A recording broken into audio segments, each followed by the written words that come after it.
O barulho da caneca de cerâmica colidindo com a mesa de vidro ecoou como um disparo em meio ao silêncio gélido do escritório luxuoso.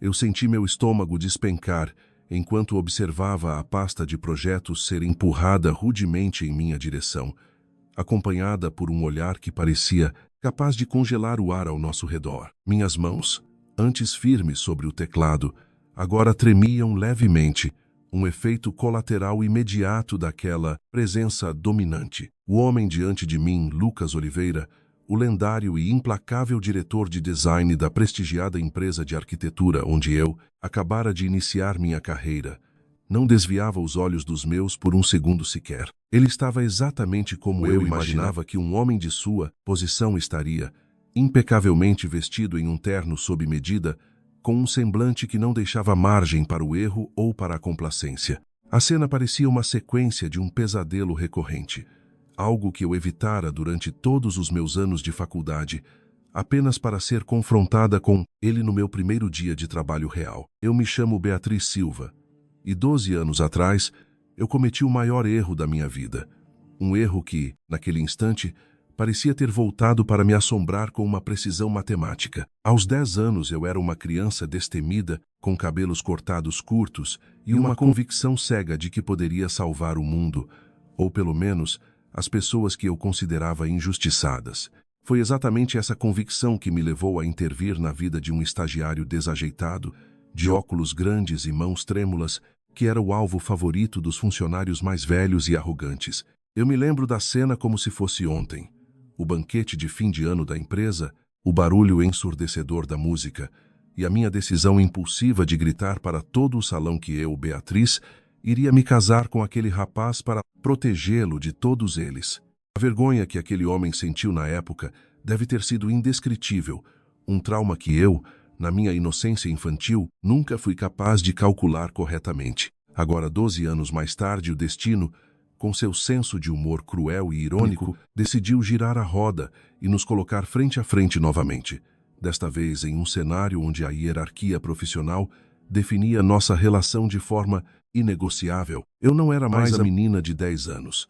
E ele, claramente, não era mais o estagiário que deixava cair papéis e gaguejava ao pedir um café. A transformação de Lucas fora absoluta, um processo que apagou a fragilidade e esculpiu uma dureza quase assustadora em sua postura. Eu estava ali, parada, tentando entender se ele me reconhecera desde o momento em que entrei na sala ou se, de alguma forma bizarra, passado tinha sido esquecido. O ar-condicionado parecia não dar conta da tensão que emanava dele. Um calor crescente subia pelo meu pescoço, tornando difícil até mesmo respirar. Beatriz, foque, eu dizia a mim mesma, tentado ignorar a memória do meu eu infantil proclamando aquele amor absurdo perante centenas de pessoas. Ele continuava sentado, observando minha hesitação com uma paciência predatória que me deixava ainda mais vulnerável. Se ele sabia, por que não disse nada? Por que me permitiu passar por esse processo de contratação, me olhar nos olhos todos os dias, fingir que eu era apenas mais uma designer recém-formada buscando o meu lugar ao sol? A incerteza era pior do que a própria acusação. Eu podia sentir a pulsação no meu pescoço, um ritmo desenfreado que denunciava o pânico que eu tentava esconder sob a máscara de profissionalismo. Lucas, por outro lado, parecia um enigma completo, um monumento de autocontrole que eu temia desmoronar apenas para ver o caos que se esconderia atrás dele. O silêncio na sala se prolongava, tornando-se uma entidade física que pressionava meus pulmões. Eu sabia que, se não quebrasse aquele gelo, eu acabaria desmaiando ali mesmo, sob a vigilância fria de quem já foi o meu maior erro e, simultaneamente, o meu primeiro objetivo de salvaguarda. A pasta de projetos na mesa continha o meu trabalho, o resultado de madrugadas em claro e a esperança de uma carreira que começava com um choque dele para poder, finalmente, retribuir a humilhação que eu lhe causei. A simples ideia fazia minhas mãos suarem ainda mais. Eu precisava falar alguma coisa.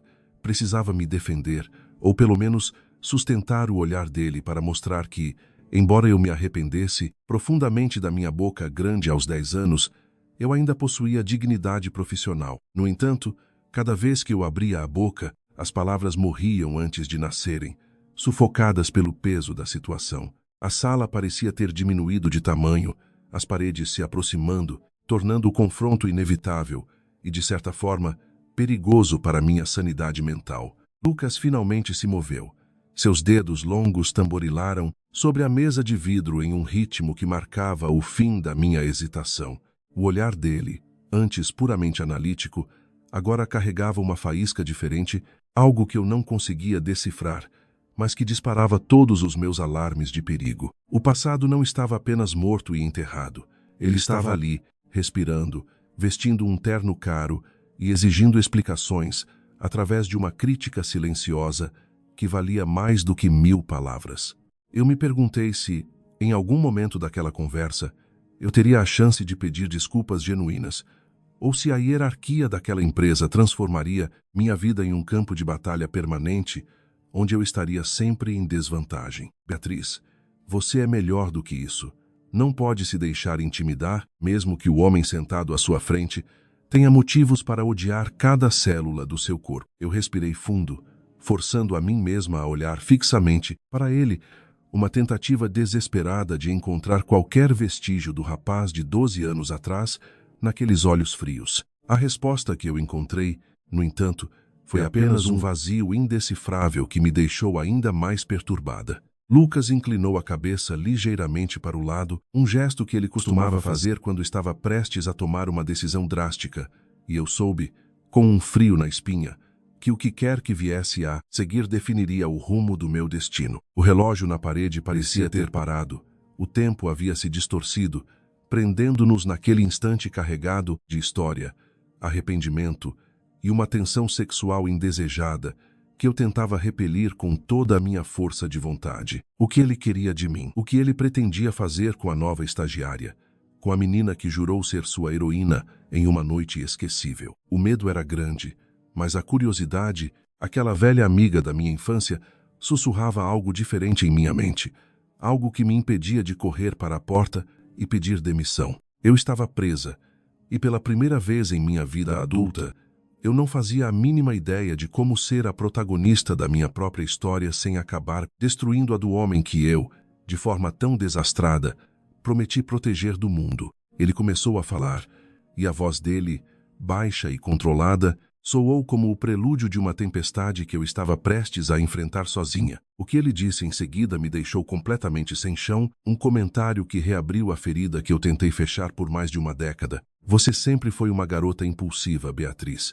Mas eu nunca imaginei que nossa próxima conversa profissional seria sobre um projeto tão importante quanto este, ele disse, sua voz desprovida de qualquer emoção que pudesse me dar uma pista. Cada palavra parecia um bisturi, dissecando minha insegurança com uma precisão que apenas o Lucas de 12 anos depois poderia dominar. Ele se levantou lentamente, a imponência de sua figura, preenchendo o espaço entre nós e me fazendo sentir ainda menor. Seus passos no piso de mármore soavam como uma contagem regressiva para um veredito que eu não sabia se estava pronta para ouvir. Ele parou a poucos centímetros de mim, onde o aroma sutil de seu perfume, amadeirado, me atingiu com a força de um soco no estômago, misturando-se ao cheiro de papel novo daquela sala fria. Este projeto não é um parquinho de crianças onde você pode brincar de heroína, Beatriz. Aqui, as consequências de uma decisão errada podem destruir carreiras e a credibilidade da nossa empresa. A forma como ele pronunciava meu nome ainda me causava um arrepio incômodo, como se ele estivesse testando a textura da palavra na língua, revisitando aquele passado que eu tentei, em vão, enterrar sob uma vida nova e ambiciosa. Eu respirei fundo, tentando encontrar o equilíbrio em um chão que parecia estar se inclinando contra mim. Eu entendo a gravidade da situação, senhor Oliveira, respondi, forçando meu tom de voz a permanecer firme, embora por dentro eu fosse apenas uma confusão de emoções contraditórias. Lucas soltou um suspiro seco, um som que beirava a frustração contida. Não me chame de senhor Oliveira nesta sala. Formalidades são para os outros. E nós dois sabemos muito bem que a nossa história não começou nesta empresa, não é mesmo? O impacto daquela frase foi imediato. Ele não estava apenas me reconhecendo. Ele estava me jogando na cara que a minha identidade ali, naquela sala, estava permanentemente manchada pela menina de 10 anos. Minha garganta apertou. Ele caminhou até a janela, de costas para mim, olhando para a imensidão da cidade de São Paulo, que se espalhava abaixo de nós, um labirinto de concreto, e luzes que parecia tão complicado quanto a nossa dinâmica. Eu vou lhe dar uma chance, ele continuou, sem se virar. Você quer ser uma designer, quer provar que não é apenas a garota que gritava promessas vazias em festas de fim de ano. Então me prove. Refaça o conceito do saguão principal. O que você me entregou antes é medíocre, seguro, previsível. Eu não contrato pessoas previsíveis. Ele se virou, e o olhar dele agora era tão intenso que parecia queimar a pele. Você tem 24 horas. Se o novo conceito não for algo que eu nunca vi antes, algo que me faça esquecer completamente quem você era há 12 anos, eu mesmo, pessoalmente, garantirei que você nunca mais coloque os pés em uma empresa de arquitetura neste país. O ultimato pairou no ar, pesado como chumbo. Minha mente entrou em colapso. Refazer tudo em 24 horas não era apenas um desafio profissional, era uma tortura psicológica disfarçada de teste de competência. Eu sabia que ele estava me testando, não apenas pelo meu talento técnico, mas pelo meu limite emocional. Ele queria ver se eu quebraria, se eu voltaria a ser aquela criança assustada com a própria ousadia. Mas enquanto eu encarava o desafio, uma faísca de algo novo começou a crescer dentro de mim, uma raiva produtiva, um desejo de provar a ele e a mim mesma que a Beatriz de 22 anos era uma força da natureza que não dependia mais de promessas de proteção. Entendido? Murmurei, mantendo o contato visual até o último segundo possível. Eu me virei, pronta para sair, mas antes que minha mão alcançasse a maçaneta pesada de carvalho, ele soltou um comentário final, algo que me impediu de abrir a porta imediatamente. Beatriz, uma última coisa. Não tente ser quem você acha que eu quero que você seja. Seja a pessoa que você realmente se tornou. Se você for falsa comigo, eu descobrirei em 5 minutos. A porta se fechou atrás de mim com um estalo seco, deixando-me no corredor, com o coração martelando contra as costelas e uma missão que parecia impossível. Eu caminhei em direção à minha mesa, ignorando os olhares curiosos dos colegas que, certamente, notaram que eu entrei na sala de um jeito e saí completamente diferente. Eu me sentei e encarei o monitor. A tela estava em branco, zombando da minha urgência. As 24 horas começavam agora, e cada segundo desperdiçado era um passo mais perto do fim da minha trajetória. Ali,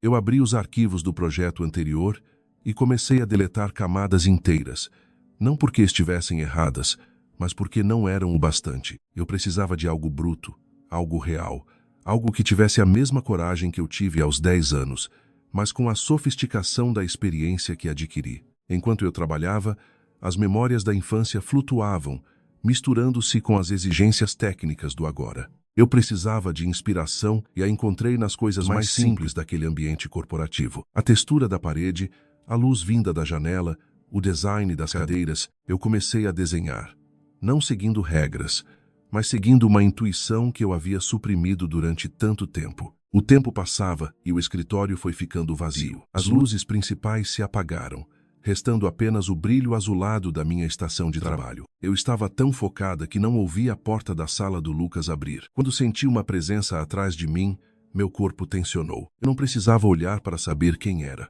Aquele cheiro amadeirado, aquela forma de estar no mundo sem precisar anunciar a própria chegada. Você está trabalhando rápido demais, ele disse, sua voz agora bem mais próxima. Quase um sussurro que me causou um calafrio na nuca. Mas rápido não significa bom. O que você está fazendo com essa iluminação? Ele se inclinou sobre o meu ombro, seus dedos, longos e calejados, apontaram para um ponto específico na minha tela. A proximidade era demais. Eu podia sentir o calor que emanava dele.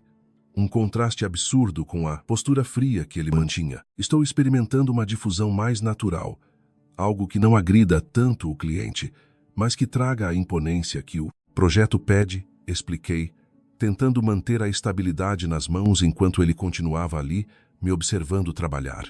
Ele permaneceu em silêncio por um longo tempo, e por um breve segundo, eu pensei que ele estava apenas esperando que eu cometesse um erro. Mas então, ele fez algo que eu jamais esperaria em 1 milhão de anos. Ele pegou a minha caneta digital, deslizou-a sobre o tablet e fez uma pequena alteração em um ângulo que eu nem tinha considerado. Não é apenas sobre a luz, ele comentou, sua voz mantendo aquele tom hipnótico. É sobre a sombra que você cria com ela. A sombra conta a história que a luz tenta esconder. Ele se afastou, deixando-me ali, processando a mudança que ele propusera. Era brilhante. Era exatamente o que o projeto precisava. E era, sem dúvida, uma forma de me dizer que ele, mais do que qualquer outra pessoa, sabia exatamente como a minha mente funcionava. Quando ele finalmente se retirou, indo para sua sala e fechando a porta, eu me vi encarando a tela. Ele não estava apenas me testando. Ele estava colaborando comigo, de uma maneira tão tortuosa que me deixava em um estado de alerta constante. Eu voltei ao trabalho, com um novo vigor, e foi então, enquanto eu ajustava a sombra que ele havia mencionado, que algo caiu da minha bolsa. Era uma pequena pedra, um seixo que eu havia pegado em um parque perto de casa naquele dia. Um amuleto que eu costumava carregar comigo quando precisava de sorte. Mas ao ver a pedra no chão, eu percebi que ela não estava sozinha. Havia um cartão.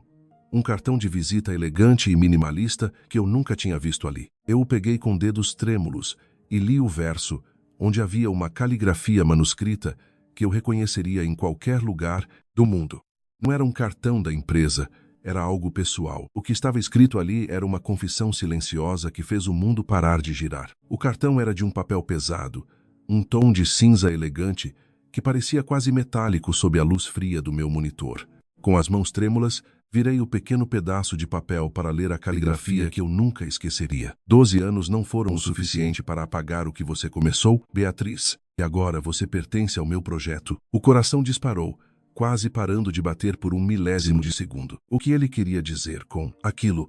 Aquilo era uma ameaça profissional ou algo muito mais pessoal e perigoso? Eu olhei para a porta fechada da sala dele, sentindo como se as paredes do escritório estivessem se estreitando, transformando o local de trabalho em uma jaula de luxo. A sensação de que eu era apenas uma peça em um jogo que Lucas controlava com precisão cirúrgica me deixou com a boca seca. Eu não deveria ter ficado surpresa. O Lucas que eu conhecia, o estagiário que parecia tímido e inofensivo, tinha se tornado um homem que entendia as entrelinhas da vida melhor do que qualquer arquiteto que eu já tivesse conhecido. Aquele cartão não era apenas uma nota. Era um lembrete de que eu estava exatamente onde ele queria que eu estivesse. A necessidade de ar fresco tornou-se insuportável. Guardei o cartão em um bolso interno da bolsa, protegendo-o como se fosse um segredo que não podia ser revelado a ninguém, nem mesmo a Beatriz de amanhã.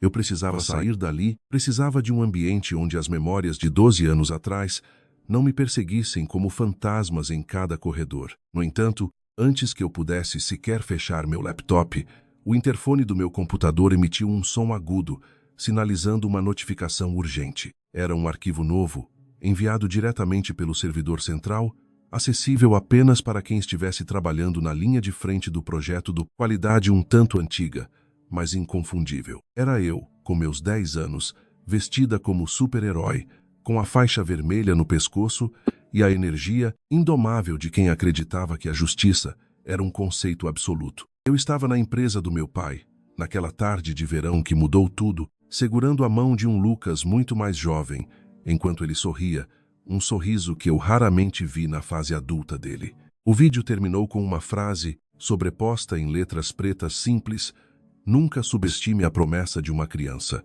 Eu fechei o vídeo, sentindo uma tontura avassaladora. Ele tinha guardado aquilo por tanto tempo. E por quê? O desespero se misturava a uma estranha forma de admiração pela persistência dele. O resto da noite foi uma neblina de trabalho frenético. Minhas mãos desenhavam quase sozinhas, guiadas por uma ansiedade que não me permitia descansar. Eu precisava entregar algo tão impressionante que ele não pudesse usar o meu passado contra mim no dia seguinte. Às 4 da manhã, esgotada, encostei a cabeça na mesa, fechando os olhos por apenas alguns minutos, quando o som dos passos de alguém caminhando pelo saguão me despertou. Era um ritmo conhecido, passos firmes e decididos. Eu me endireitei na cadeira, o coração martelando, esperando que ele entrasse, mas os passos passaram direto pela minha sala e foram em direção ao setor financeiro. Respirei aliviada, apenas para perceber que o brilho do meu monitor parecia mais fraco. O dia estava começando a clarear fora das janelas de vidro. O prazo final estava chegando. Eu revisei cada linha, cada ângulo,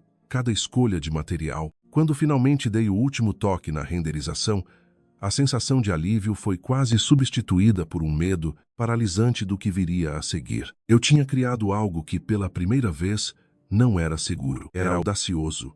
Era estranho.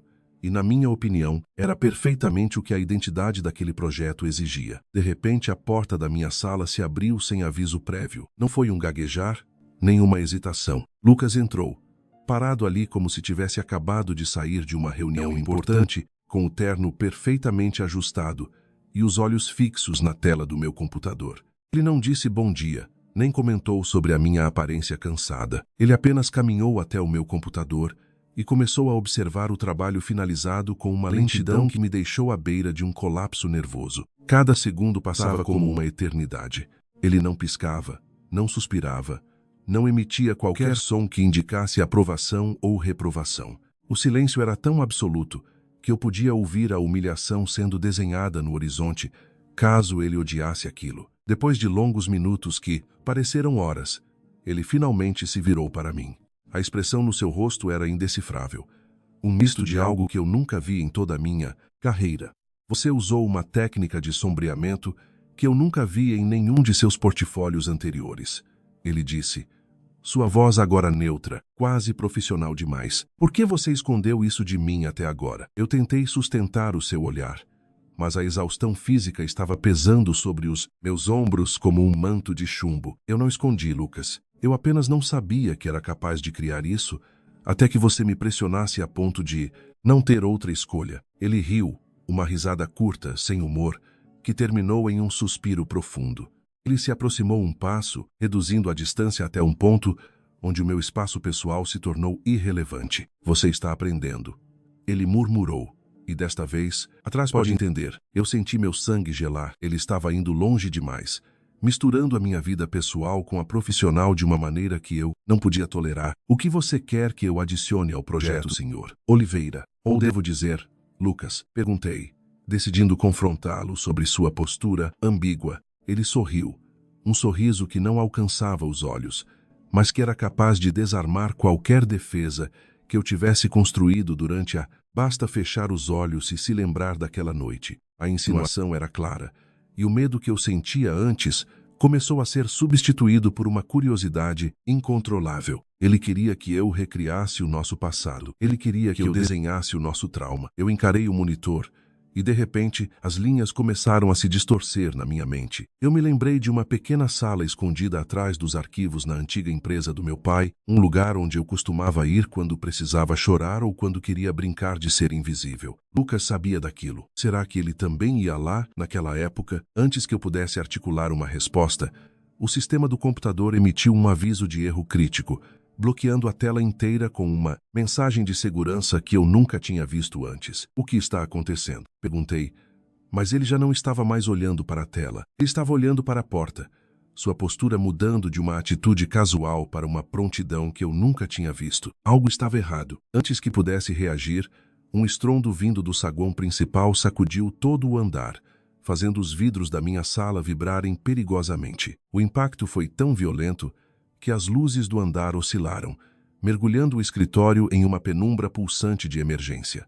O som do metal retorcido atingindo o mármore ecoou como um trovão vindo de algum lugar do saguão, seguido por gritos abafados que pareciam distantes, como se estivéssemos submersos em água. Lucas, que até um segundo atrás mantinha a compostura de um estatuto, reagiu instantaneamente. Ele agarrou meu braço com uma firmeza quase dolorosa, não para me segurar, mas para me impulsionar em direção à saída lateral da minha sala. Não olhe para trás, Beatriz, apenas corra, ele comandou, sua voz perdendo a polidez fria de minutos antes para dar lugar a um tom de urgência absoluta que eu nunca tinha ouvido nele. O medo, frio e cortante, infiltrou-se em cada poro da minha pele, transformando a atmosfera de mistério em um caos palpável. Enquanto atravessávamos o corredor em direção à escadaria de emergência, percebi que os corredores do 20º andar não estavam vazios. Outros funcionários corriam em pânico,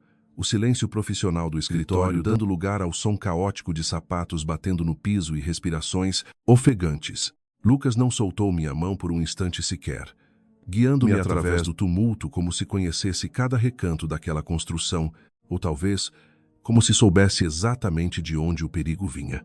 Chegamos à escadaria, mas ela estava bloqueada por uma nuvem densa de fumaça cinzenta, que impedia qualquer visibilidade. A temperatura subia a cada segundo, indicando que algo estava queimando gravemente abaixo de nós. Estamos presos, eu murmurei, a voz falhando, o ar ficando cada vez mais difícil de respirar. Lucas empurrou uma porta metálica que dava acesso a um duto de ventilação secundário que raramente era usado. Ele olhou para mim, seus olhos, antes distantes, agora focados com uma intensidade protetora. Beatriz, eu preciso que você confie em mim, mais do que confiou naquela noite há 12 anos. Ele não esperou minha resposta. Ele entrou no duto e me puxou logo atrás dele.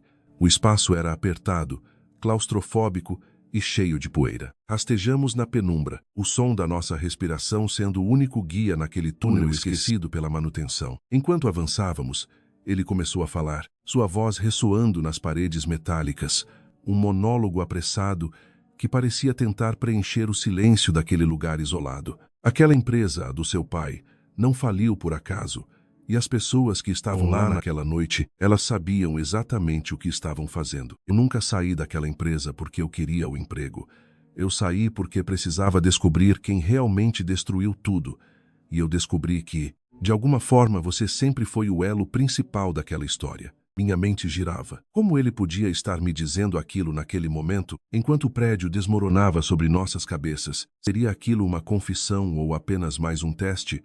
Uma forma distorcida de me manter ligada a ele. A cada metro que percorríamos, a sensação de que eu nunca soube nada sobre o meu passado, nem sobre o homem que estava à minha frente, tornava-se cada vez mais real. O duto terminava em uma pequena escotilha. Lucas a chutou com força e uma luz forte nos cegou por um instante. Estávamos saindo no telhado do prédio vizinho, a brisa fria da madrugada atingindo nossos rostos suados e sujos de cinzas. A visão era dantesca. O saguão do prédio principal estava em chamas. Uma coluna de fogo subindo em direção ao céu noturno de São Paulo como um aviso silencioso. Lucas me ajudou a sair, e por um segundo nos abraçamos, não por afeto, mas pela necessidade física de saber que o outro ainda estava vivo. Porém, quando ele se afastou, sua expressão mudou drasticamente. Ele apontou para uma figura escura parada no lado oposto do telhado, uma silhueta que segurava algo brilhante na mão. Era uma arma, pequena e letal, apontada diretamente para nós. Você não deveria ter vindo aqui hoje, Lucas, a figura disse, com uma voz distorcida, metálica, que parecia vir de um alto-falante. E você, Beatriz, é o erro que eu deveria ter apagado há 12 anos. Lucas se colocou à minha frente, uma barreira viva entre mim e o atirador. Fique atrás de mim, ele ordenou, sua voz firme, embora eu pudesse ver a veia saltando em seu pescoço, o único sinal de que ele estava aterrorizado. Eu recuei, minhas costas batendo em uma caixa de metal no telhado, minha mão alcançando o bolso onde eu tinha escondido o cartão que ele me dera. Eu olhei para o cartão, depois para o atirador, e uma intuição terrível me atingiu como um raio. Aquele homem não estava lá apenas para nos matar. Ele estava lá porque sabia que eu tinha algo que o Lucas queria proteger, algo que tinha mudado de dono naquela noite fatídica. Eu tentei me mover, tentando ver se havia outra saída, mas o atirador disparou um tiro que atingiu a caixa de metal a milímetros da minha cabeça, o barulho do disparo ricocheteando nas estruturas do prédio. Lucas não se moveu, ele continuou lá, o escudo absoluto. Se você quer o que está com ela, terá que passar por cima de mim primeiro, Lucas declarou, mas algo em seu tom me deixou confusa. Ele sabia que o atirador queria o cartão. Ele sabia que eu o tinha comigo o tempo todo. A dúvida era um veneno. O atirador começou a caminhar em nossa direção, passos lentos, deliberados, como um caçador se aproximando de uma presa ferida. Eu sentia cada batida do meu coração, uma contagem regressiva para o desconhecido. Lucas olhou para trás por um breve instante, seus olhos encontrando os meus, com uma mistura de pedido de desculpas e determinação. Beatriz, corra para a saída de serviço do prédio à esquerda, agora mesmo. Ele gritou, preparando-se para investir contra o agressor. Eu não queria deixá-lo, mas antes que eu pudesse protestar, o atirador disparou novamente, desta vez, atingindo o ombro de Lucas, que caiu de joelhos com um grito de dor contido.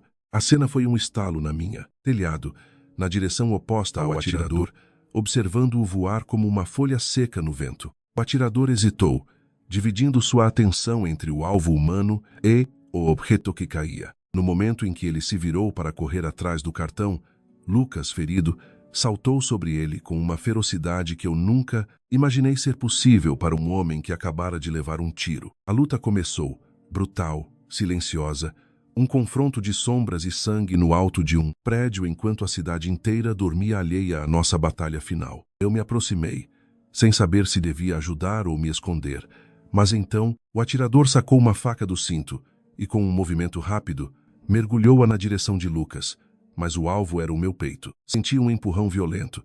Alguém caiu sobre mim e tudo começou a ficar preto. O mundo ao meu redor mergulhou em uma escuridão absoluta, interrompida apenas por flashes de luz estroboscópica que pareciam dançar na minha retina. A última coisa que senti foi o peso do corpo de Lucas caindo sobre mim, um impacto que tirou o ar dos meus pulmões e me protegeu do golpe fatal. Quando recuperei a consciência, o som ambiente era um zumbido contínuo, como o de um enxame de abelhas metálicas. Eu estava deitada em uma cama de hospital, o cheiro pungente de antisséptico invadindo minhas narinas e o som rítmico e irritante de um monitor cardíaco marcando cada batida do meu coração.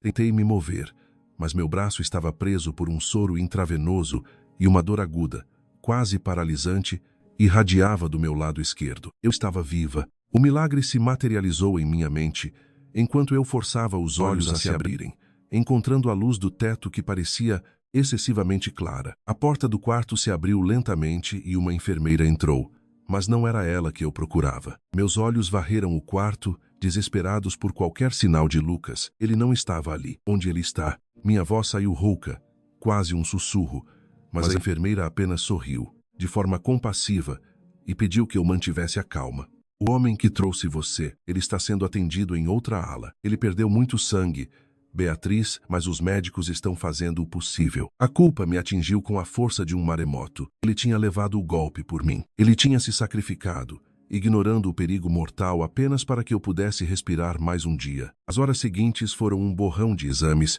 perguntas de policiais, que eu não conseguia responder adequadamente, e a agonia insuportável de não saber o destino dele. Eu precisava vê-lo. Contra as ordens estritas da equipe médica, decidi que não ficaria parada ali enquanto ele lutava sozinho. Esperando o turno da troca de enfermeiros, consegui descer da cama, minha perna tremendo sob o peso do meu próprio corpo. A cada passo no corredor silencioso da ala de cirurgia, a dor era um lembrete vívido da minha fragilidade. Encontrei a ala indicada após cruzar 3 corredores, meus olhos fixos em cada quarto que eu passava, buscando aquela figura alta e imponente que agora parecia tão vulnerável. Eu o encontrei no leito 4, cercado por máquinas que pareciam mais complexas do que as do meu quarto. Ele estava pálido, com faixas de gaze cobrindo o ombro e o peito, sua respiração sendo auxiliada por um ventilador mecânico que, felizmente, parecia apenas um suporte temporário. Ele parecia estar em paz,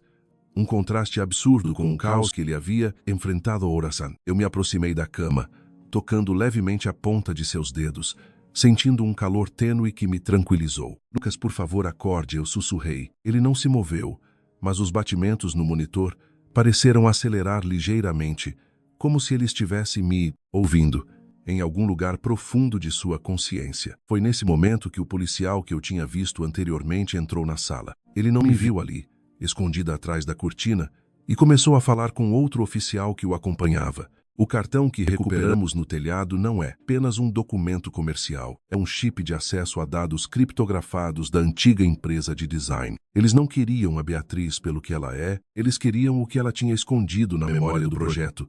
Uma chave para toda a corrupção daquela década. O meu mundo desmoronou novamente. O projeto do saguão, Achieve, tudo o que eu tinha criado, todo o meu esforço, era na verdade um cavalo de Troia. Lucas sabia disso o tempo todo. Ele não estava me ajudando a criar uma obra-prima de design.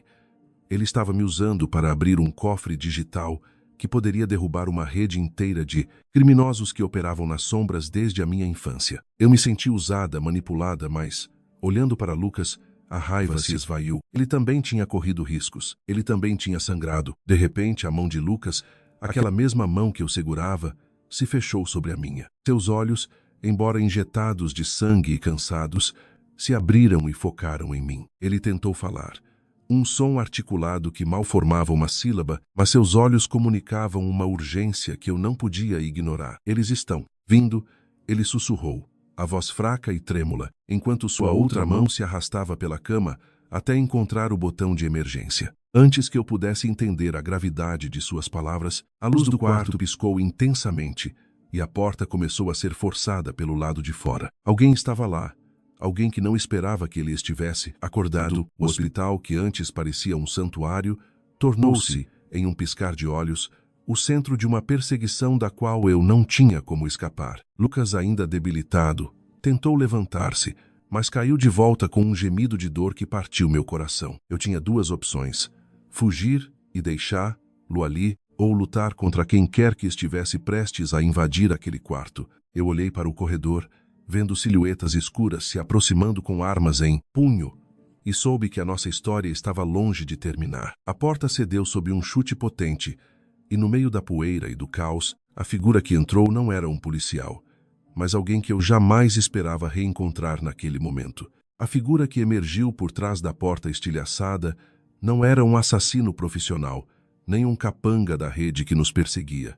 Era Mariana, a ex-namorada de Lucas, e até onde eu sabia, a pessoa que ele mais tentou manter afastada de sua vida profissional após o trauma de 12 anos atrás. Ela entrou com uma calma aterrorizante, os saltos agulha ecoando no piso de hospital como um relógio fazendo contagem regressiva. Suas roupas estavam impecáveis, em um contraste brutal com o cenário de destruição que ela deixara para trás no corredor. Seus olhos, gélidos como o inverno de São Paulo, fixaram-se primeiro em mim e depois no corpo debilitado de Lucas. Ela não parecia surpresa em encontrá-lo ali, apenas desapontada, como se ele fosse uma criança que não conseguiu seguir as regras de um jogo importante.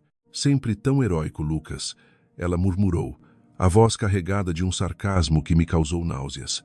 Você acha que esse sacrifício torna você um homem melhor, quando na verdade ele apenas torna a sua queda muito mais espetacular. Lucas, apesar da fraqueza extrema, tentou se levantar, mas Mariana ergueu a mão, e um guarda armado apareceu atrás dela, fazendo com que ele fosse forçado a recuar para o travesseiro. Eu tentei me posicionar, meu instinto de sobrevivência gritando para eu fazer alguma coisa, mas minhas mãos ainda tremiam pelo choque da cirurgia. O que ela queria ali, e como ela sabia da nossa localização, a resposta veio rápido, na forma de um tablet que ela estendeu na direção de Lucas. O Conselho de Acionistas já votou.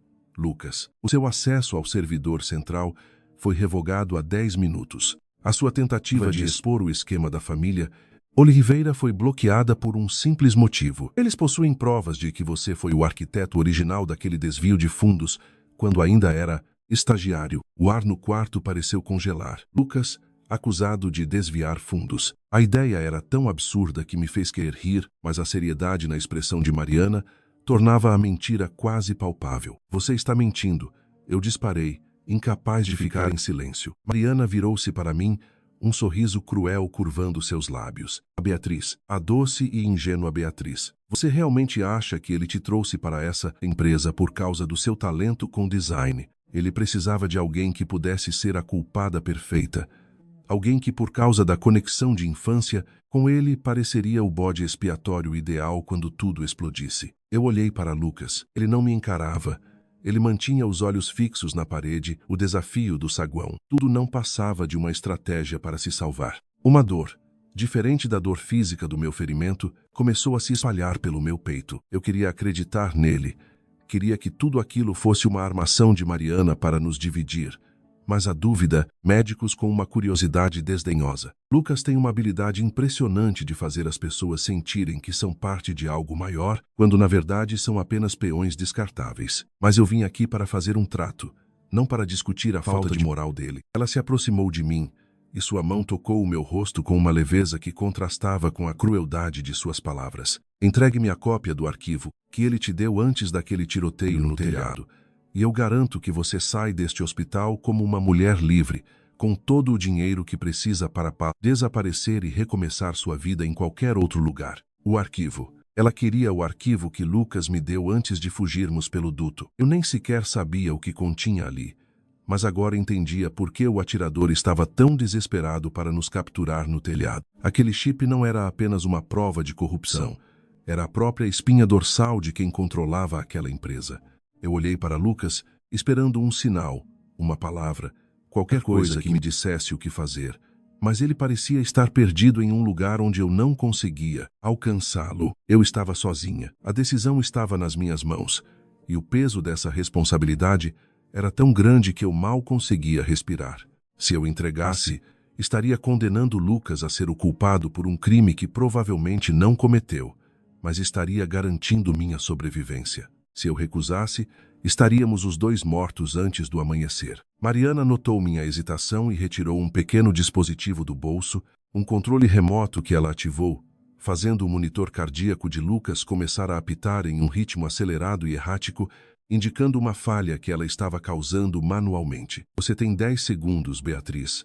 Ela contou, sua voz suave, quase um acalento. 10 segundos para decidir se o seu primeiro amor vale a pena o custo de sua própria existência. O desespero tomou conta de mim. Eu vi Lucas fechar os olhos, resignado com o destino, enquanto o apito da máquina se tornava mais estridente, um som que parecia arrancar pedaços da minha alma. Eu vi a mão dele soltar a minha lentamente, como se ele estivesse se despedindo de mim ali mesmo. O medo do fim, a dúvida sobre a integridade dele, a crueldade da Mariana, tudo convergiu para um único momento de clareza absoluta. Eu não podia entregar o chip, mas também não podia deixar que ela o matasse. Então eu fiz a única coisa que me restou. Com a mão livre que estava sob os lençóis, eu alcancei a bandeja de metal ao lado da cama, onde estavam os instrumentos cirúrgicos básicos, e com toda a força que me restava, arremessei-a contra a janela do quarto, estilhaçando o vidro e permitindo que o barulho ensurdecedor da rua entrasse, forçando os seguranças na porta a se distraírem por um segundo. A confusão foi o que eu precisava. O segurança virou a cabeça e, num movimento rápido, eu chutei a mesa de apoio para cima de Mariana, derrubando-a ao chão no momento em que a luz da ala de emergência se apagou completamente, deixando o quarto imerso em escuridão total, mas não antes de eu ver uma figura encapuzada surgir pela janela quebrada, uma figura que eu tinha absoluta certeza de que não era um dos homens dela. O clarão repentino causado pela quebra da janela, combinado com a escuridão absoluta do quarto, transformou o ambiente em um labirinto de sombras e intenções desconhecidas. A figura que entrou, ágil como um predador, não hesitou. Antes que os seguranças de Mariana conseguissem recalibrar suas visões para a falta de luz, ouvi o som abafado de um disparo com silenciador, seguido pelo impacto de corpos colidindo contra o chão. Não era um policial. Os movimentos eram precisos demais, letais demais, típicos de alguém treinado para missões de extração e não para protocolos de contenção hospitalar. Eu me joguei atrás da maca de Lucas, sentindo o suor frio escorrer pelas costas, enquanto o caos explodia ao redor. Mariana, ainda caída, soltou um grito de raiva, tentando tatear o chão em busca de sua arma, mas a nova presença a dominou antes mesmo que ela pudesse levantar. Beatriz, saia agora. A voz da figura era um sussurro autoritário e profundamente familiar, mas a escuridão impedia qualquer identificação. Lucas, mesmo em sua condição crítica, tentou se mover, sua mão encontrando a minha no escuro. Ele apertou meus dedos, um gesto que transmitia uma urgência silenciosa. Eu não podia simplesmente fugir. O que estava acontecendo? Quem era aquele terceiro elemento que surgira do nada para intervir em uma disputa tão pessoal e corrupta? O desconhecido agarrou Mariana pelos braços, imobilizando-a com uma técnica que me lembrou imediatamente dos treinamentos de defesa pessoal que Lucas sempre mencionara nas conversas casuais. A luz do corredor, vinda da porta aberta, começou a piscar e, quando finalmente se estabilizou, revelou a face do invasor. Meus olhos se arregalaram. Era o antigo assistente do meu pai, um homem que eu acreditava estar desaparecido há anos, desde que a empresa faliu e o caos tomou conta da minha família. Ilma Olhau, seu rosto marcado pelo tempo e por cicatrizes que eu não conhecia, e acenou brevemente em minha direção. Não há tempo para explicações, Beatriz. O hospital está sendo cercado por homens pagos pela rede de Mariana. Precisamos tirar o Lucas daqui agora mesmo, ou ele não sobreviverá até o amanhecer. Lucas tentou articular algo, sua voz saindo apenas como um chiado agudo. Mariana, mesmo imobilizada, Soltou uma risada debochada. Você acha que vai conseguir salvá-los? Vocês dois são apenas os últimos vestígios de um erro administrativo que precisava ser corrigido há 12 anos. Vocês não sabem o que tem naquele chip, Beatriz. O que há ali não é apenas corrupção. É a prova de que seu próprio pai foi quem assinou a sentença de morte daquela empresa. Não Lucas. Senti meu coração parar por um segundo. A acusação de Mariana atingiu meu estômago com a força de um soco. Mentira. Lucas conseguiu articular, seu tom de voz ganhando uma força que eu não sabia que ele ainda possuía. Ele olhou para mim, seus olhos cheios de uma tristeza profunda que eu nunca tinha visto antes. Beatriz, eu nunca te contei toda a verdade porque não queria que você visse o que seu pai realmente se tornou. Mas ela tem razão sobre uma parte. O que está no chip é a lista de todas as contas para onde o dinheiro foi desviado e o nome no topo é dele. Eu tentei esconder isso de você para proteger a memória que você tinha dele. Eu senti o mundo girar. A imagem do meu pai, o homem que eu admirei toda a minha infância, começou a ser desmantelada por uma realidade crua e cruel. Eu não podia processar aquilo. O homem que invadira o quarto parecia saber de tudo. Sua expressão de luto indicando que ele compartilhava do mesmo fardo de segredos que Lucas carregava. Ele pegou uma maca de emergência que estava no corredor e, com a ajuda de um dos enfermeiros que transcendia qualquer rivalidade, ela sabia que tinha perdido a vantagem momentânea. Mas seu olhar sugeria que ela tinha cartas na manga que nós sequer podíamos imaginar. Vocês podem fugir, ela disse, sua voz voltando àquele tom calmo e aterrorizante. Mas para onde quer que vão, o rastro de sangue que seu pai deixou seguirá vocês. Vocês nunca serão livres enquanto a verdade estiver escondida naquele pequeno pedaço de silício. O homem misterioso não perdeu tempo. Ele me puxou pelo braço, insistindo para que eu seguisse a maca onde Lucas estava sendo colocado. O corredor do hospital, agora um cenário de guerra, mostrava homens vestidos de preto se aproximando rapidamente pelo final da ala. O som de passos metálicos e vozes dando ordens de ataque ecoava pelas paredes. Pela saída dos fundos, o homem ordenou. Eu corri ao lado da maca, sentindo o ar pesado daquela ala de cuidados intensivos, o meu braço ferido latejando em protesto a cada passo. Quando chegamos ao elevador de carga, o homem apertou o botão repetidamente, mas a luz do painel permaneceu apagada. Ele amaldiçoou, olhando para trás e vendo as silhuetas dos homens de Mariana se aproximando com armas apontadas para nós. Não funciona, ele constatou, sua face mudando para uma máscara de desespero total. Ele então apontou para uma escotilha de serviço que levava ao sistema de tubulação de esgoto do hospital. É o único caminho, mas a água lá embaixo está subindo por causa da chuva torrencial lá fora. Se não conseguirmos chegar ao outro lado em minutos, seremos levados pela correnteza. Lucas olhou para mim, estendendo a mão para que eu a segurasse. Eu olhei para a escotilha, depois para os homens que já estavam no corredor, e percebi que a única chance era pular no escuro. Enquanto me preparava para o salto, o homem que nos ajudava foi atingido no ombro por uma bala perdida e caiu, deixando a maca desprotegida bem na entrada do elevador, onde as portas começaram a se abrir com um estrondo metálico. O tempo parecia ter se transformado em uma substância viscosa, movendo-se tão lentamente que cada fração de segundo de dor e desespero se tornava uma eternidade. A porta do elevador se abriu com um guincho metálico estridente, revelando a silhueta ameaçadora dos homens de Mariana, que não perderam tempo em levantar suas armas. Sem pensar,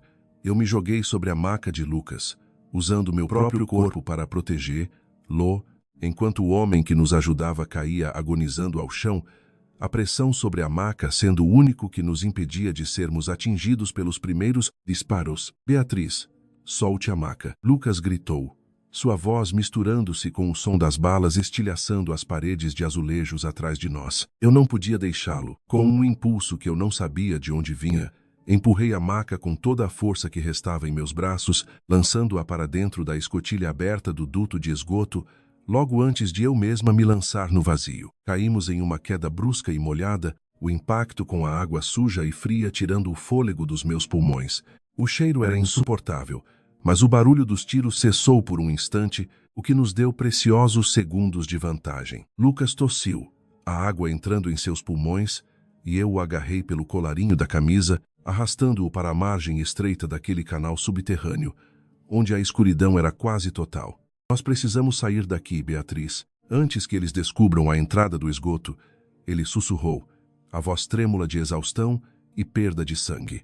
Eu olhei para trás e vi a luz das lanternas, dos homens de Mariana, começando a iluminar o duto lá no alto. Eles estavam descendo. Não tínhamos para onde ir a não ser seguir pelo túnel, cujo fluxo de água aumentava a cada metro, resultado da tempestade lá fora. Eu o carreguei, um passo de cada vez, o peso de seu corpo ferido, pressionando minhas feridas recém-costuradas, mas o medo de falhar com ele era maior que qualquer dor física. Eu não vou te deixar para trás, Lucas. Você me prometeu que sairíamos dessa, eu disse, tentando manter o tom firme para encobrir meu próprio pânico. Ele soltou um riso fraco que logo se transformou em uma crise de tosse. Eu prometi tantas coisas naquela época, Beatriz, coisas que nem eu sabia se seria capaz de cumprir. Mas esta promessa eu pretendo manter, não importa o custo. Enquanto caminhávamos pela escuridão, eu tentava decifrar o que ele queria dizer. Aquela confissão sobre o meu pai, a acusação de Mariana, tudo isso estava martelando minha cabeça. O chip,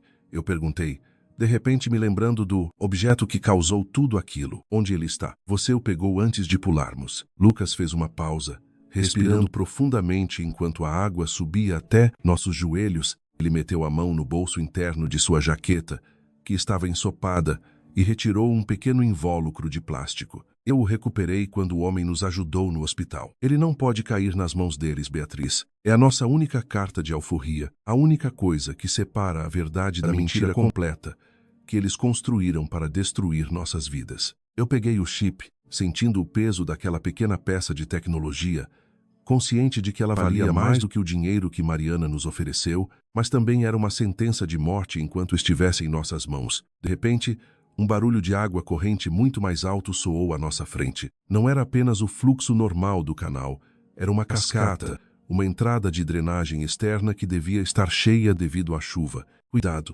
Lucas gritou, mas já era tarde demais. Uma tromba d'água súbita, vinda da drenagem, nos atingiu com uma força avassaladora. Fui lançada para trás. Não!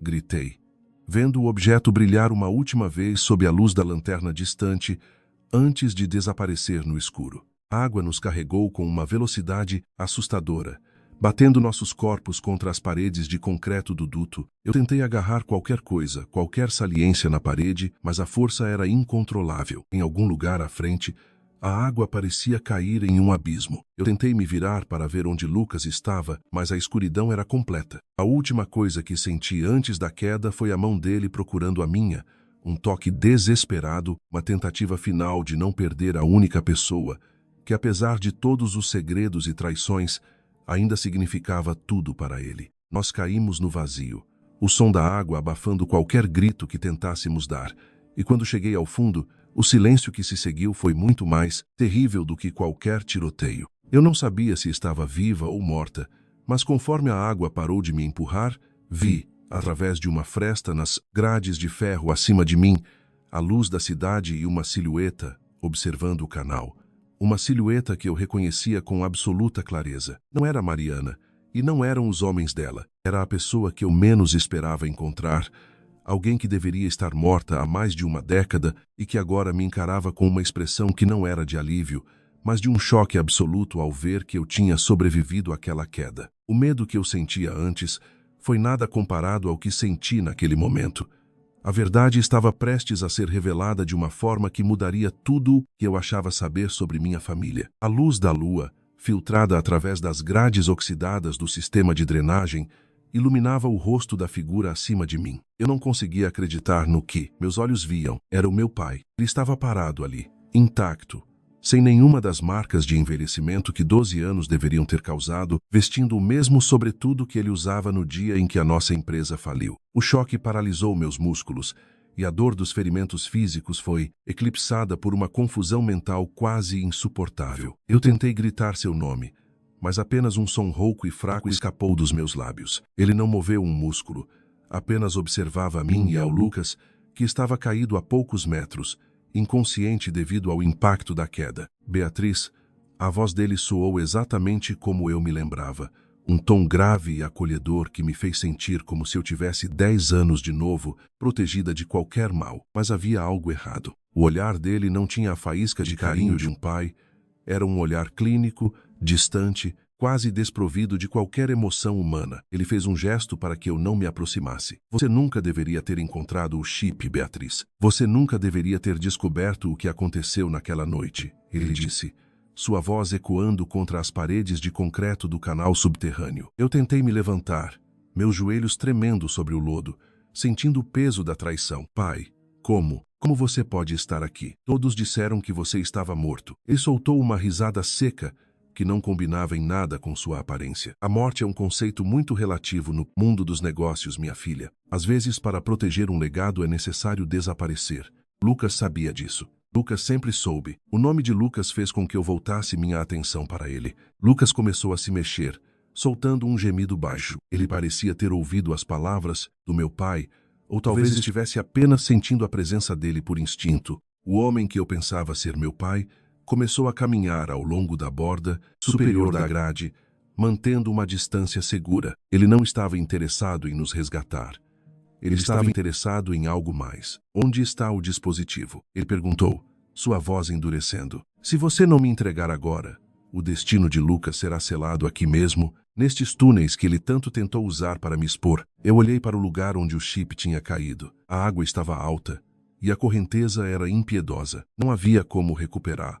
Lu, mesmo que eu quisesse. Ele se perdeu, pai. A água levou tudo. Eu gritei, sentindo as lágrimas misturarem-se à água suja que escorria pelo meu rosto. Ele parou de caminhar e olhou fixamente para a água, uma expressão de pura fúria cruzando seu rosto. Você mente como ele retrucou, apontando para Lucas. Vocês dois se merecem. A garota que prometeu proteção e o rapaz que tentou destruir o que levou uma vida inteira para ser construído. Antes que ele pudesse dizer mais alguma coisa, um som estridente de sirenes começou a ecoar do lado de fora, vindo da superfície. O meu pai olhou para cima, parecendo repentinamente preocupado. As sirenes não eram da polícia, eram um sinal de algo muito maior. Talvez uma operação de contenção que nem mesmo ele conseguia controlar. Ele olhou para mim uma última vez, mas não havia arrependimento em seus olhos. Esta não é a última vez que nos vemos, Beatriz. E da próxima vez, espero que você entenda que, em um jogo de poder, os laços de sangue são a primeira coisa que deve ser sacrificada. Com uma agilidade surpreendente, ele se virou e desapareceu na escuridão da noite urbana, deixando-me ali, presa no abismo com um Lucas gravemente ferido e nenhum sinal de salvação. Eu me arrastei até Lucas, verificando seus sinais vitais. Ele estava quente, mas sua respiração ainda estava irregular. Eu precisava tirá-lo dali. Usando o que restava de energia, puxei-o para um lugar um pouco mais seco, longe da correnteza mais forte. Enquanto eu o limpava, encontrei algo em seu bolso que ele tinha, guardado e que eu não tinha visto antes. Não era o chip, mas uma pequena chave de metal com o brasão da nossa antiga empresa. Por que ele guardaria isso? A chave parecia antiga, gasta pelo uso. Mas o que mais me intrigou foi o que estava gravado no verso, um código de acesso que eu reconhecia.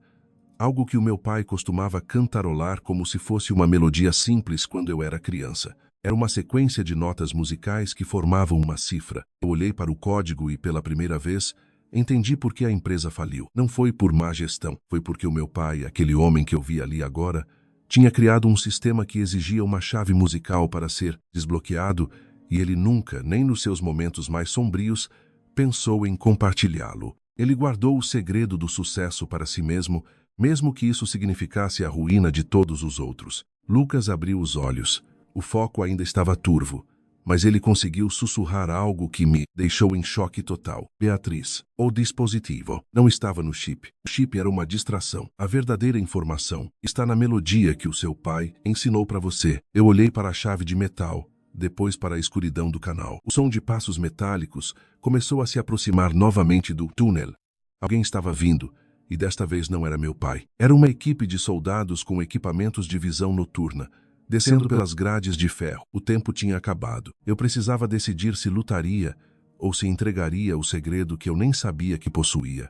O som das botas militares ecoava contra as paredes de concreto do túnel, cada passo sendo uma nota dissonante naquela sinfonia de desespero em que minha vida havia se transformado. Eu estava acuada contra a parede úmida, com Lucas inconsciente ao meu lado e a chave metálica pesando em minha mão como se tivesse vida própria. O código musical do meu pai Aquela melodia que ele costumava assobiar enquanto trabalhava em seus desenhos de engenharia pulsava em minha mente. Eu precisava decidir, e precisava ser rápido. Se eu entregasse a chave, eles poderiam poupar Lucas, mas perderíamos a única chance de desmascarar a farsa que destruiu nossa família. Se eu lutasse, não havia garantias de que sobreviveríamos aos homens que se aproximavam. O primeiro soldado virou a esquina do duto, sua lanterna varrendo o ambiente com uma luz fria e impiedosa. Eu prendi a respiração, sentindo o peito arder. Foi quando a melodia começou a tocar na minha cabeça com uma clareza impressionante. Ri, lá, si bemol sol. Eu não estava apenas lembrando da música, eu estava entendendo a lógica por trás dela. Aquilo não era apenas uma canção, era um padrão de segurança. Eu me aproximei da parede lateral do duto, onde havia um painel de manutenção antigo, coberto por camadas de ferrugem e sujeira. A melodia ditava o ritmo. Eu comecei a bater o código no metal do painel, usando a chave como uma ferramenta de percussão. Para minha surpresa, o metal respondeu com um clique mecânico que ressoou pelo túnel. Uma seção da parede começou a se mover, revelando um compartimento oculto, um tipo de bunker de emergência que deveria ter sido selado há anos. Sem pensar duas vezes, arrastei Lucas para dentro e fechei o painel segundos antes que os soldados chegassem ao local onde estávamos. Ficamos na escuridão total, ouvindo os passos deles pararem logo atrás da parede. Eles não sabiam que existíamos. O ar dentro do bunker era viciado, com cheiro de mofo e documentos antigos, mas era seguro. Eu encostei a cabeça no joelho de Lucas, sentindo meu corpo ceder à exaustão, enquanto tentava controlar a tremedeira das mãos. Re, lá, si bemol sol. O código estava certo. Eu tinha acesso a algo que meu pai protegeu por mais de uma década. Enquanto Lucas dava sinais de que estava acordando, a luz fraca de um sistema de emergência interna se acendeu, iluminando o espaço. Não estávamos apenas em um bunker. Estávamos em um arquivo histórico. Prateleiras metálicas estavam repletas de caixas rotuladas com datas e nomes que eu reconhecia perfeitamente, os nomes de todos os acionistas que, supostamente, tinham levado a empresa do meu pai à falência. Ao abrir uma das caixas mais próximas, encontrei não apenas papéis, mas dispositivos de armazenamento de dados e gravações de áudio. Eu estava diante da prova definitiva da traição que destruiu minha juventude. Lucas abriu os olhos lentamente, sua visão focando no ambiente ao redor com uma mistura de incredulidade e alívio. Você conseguiu, ele sussurrou, sua voz soando como um suspiro. Você encontrou o repositório da verdade. Beatriz, tudo o que seu pai fez não foi apenas por ganância. Ele estava sendo chantageado. Eles pegaram algo que era mais valioso para ele do que a própria empresa. Eles pegaram a sua infância, sua identidade e a usaram como arma. A revelação foi como um golpe seco. Meu pai não era o monstro que eu temia. Ele era uma vítima tentando proteger o que restava da sua vida. Lucas se sentou com dificuldade, ignorando a dor, e começou a manusear um dos dispositivos de áudio que eu havia retirado da caixa. Precisamos ouvir isso, Beatriz. A verdade pode ser mais terrível do que a mentira, mas é a única coisa que nos resta. O áudio começou a tocar. Uma gravação antiga da voz do meu pai, discutindo com um homem cuja voz eu reconheci imediatamente. Era o atual CEO da empresa, o homem que sempre posou como um mentor para mim desde que entrei no mundo corporativo. Ele estava ameaçando meu pai, usando termos que me fizeram estremecer. A conversa deixava claro que eles sabiam que eu, Beatriz, era o alvo principal da chantagem e que o desaparecimento do meu pai foi uma estratégia para me afastar da linha de fogo enquanto eles saqueavam o que restava dos ativos da empresa. Eu estava sendo vigiada desde o momento em que entrei naquele escritório. Desde o momento em que reencontrei Lucas. O jogo não tinha acabado. Ele estava apenas entrando em sua fase mais perigosa. Lucas me olhou com uma determinação que eu nunca tinha visto antes. Agora, Beatriz, não estamos mais jogando pelas regras deles. Nós temos as provas. Mas, para sair deste túnel com vida, teremos que fazer algo que eles jamais esperariam. Ele se aproximou de um terminal de computador antigo no canto do bunker, cujas luzes começaram a piscar quando a energia foi restaurada. Eu vou hackear a rede de segurança central de todo o prédio. Se eles querem nos destruir, eles terão que ver o seu império desmoronar em tempo real, diante de todos os investidores. O sistema começou a carregar. A tela mostrava uma barra de progresso lenta. Enquanto o código corria na tela, Ouvi um som metálico vindo de cima. Eles tinham encontrado o mecanismo de abertura da parede oculta. A porta começou a deslizar lentamente para trás, expondo-nos novamente à luz dos soldados. Lucas olhou para mim, a mão pousada no botão de execução final. Beatriz, quando eu apertar isso, não haverá retorno. Você está pronta para ser a heroína da sua própria história. Eu respirei fundo, pegando uma das ferramentas de metal do bunker, pronta para lutar. O destino de tudo o que conhecíamos estava a um clique de distância e a sala se encheu de homens armados, seus olhos brilhando através dos capacetes táticos enquanto apontavam o alvo final para nós dois. O tempo pareceu congelar no instante em que o cano da arma do líder do esquadrão tático se alinhou com a têmpora de Lucas. O ar no interior do bunker, já rarefeito e carregado com o cheiro de ozônio dos servidores antigos, tornou-se impossível de respirar. Eu não podia permitir que ele morresse ali, não depois de tudo o que enfrentamos para chegar àquela verdade que agora estava ao alcance de um clique. Com uma agilidade que eu não sabia possuir, lancei a ferramenta de metal que segurava contra o painel de luzes de emergência, causando um curto-circuito imediato. Faíscas brilhantes jorraram pelo bunker, cegando momentaneamente os soldados e mergulhando o ambiente no breu. Total, foi a minha chance. Aproveitando a confusão, pulei sobre a mesa e derrubei o soldado que estava mais próximo, sentindo o impacto do seu colete tático contra o meu peito. Lucas, entendendo a manobra, não hesitou. Ele usou a última gota de sua força para se lançar contra o computador, pressionando a tecla Enter no momento exato em que o carregamento chegava ao Senfantran. Executando o upload, ele gritou, e o zumbido dos servidores mudou de tom, transformando-se em um chiado agudo que indicava a transmissão massiva de dados para todos os canais de notícias e redes sociais. O silêncio que se seguiu no bunker foi interrompido apenas pelo som mecânico do upload concluído. Os soldados, agora recuperando a visão, apontaram as armas de volta para nós. Mas um deles recebeu uma mensagem pelo comunicador. A ordem de ataque foi revogada. O caos agora estava na superfície, nos escritórios, na bolsa de valores, onde a verdade começava a ser processada. Lucas caiu de volta na cadeira, exausto, mas com um sorriso vitorioso estampado no rosto pálido. Eles não podem nos matar agora, Beatriz. O mundo inteiro está recebendo os arquivos neste exato momento. Eu me aproximei dele, minhas mãos ainda trêmulas pela descarga de adrenalina. Nós vencemos? Perguntei, quase sem acreditar que a saga de 12 anos estava atingindo seu clímax. Ele negou com a cabeça lentamente, seus olhos ainda atentos às movimentações dos soldados, que agora pareciam confusos, recebendo ordens contraditórias via rádio. Nós apenas viramos o jogo. A guerra real contra as pessoas que destruíram tudo começa agora, fora deste túnel, longe da proteção do anonimato. O líder do esquadrão, um homem de rosto rígido e olhar gélido, guardou a arma no coldre e deu um passo à frente, revelando um emblema que não pertencia a nenhuma força de segurança privada que conhecíamos. Era a insígnia de uma agência de inteligência governamental que eu pensava atuar apenas em conspirações de filmes. Lucas Oliveira, disse o homem com autoridade, ignorando a minha presença. Você foi convocado para uma investigação que excede os interesses corporativos. Precisamos da sua cooperação.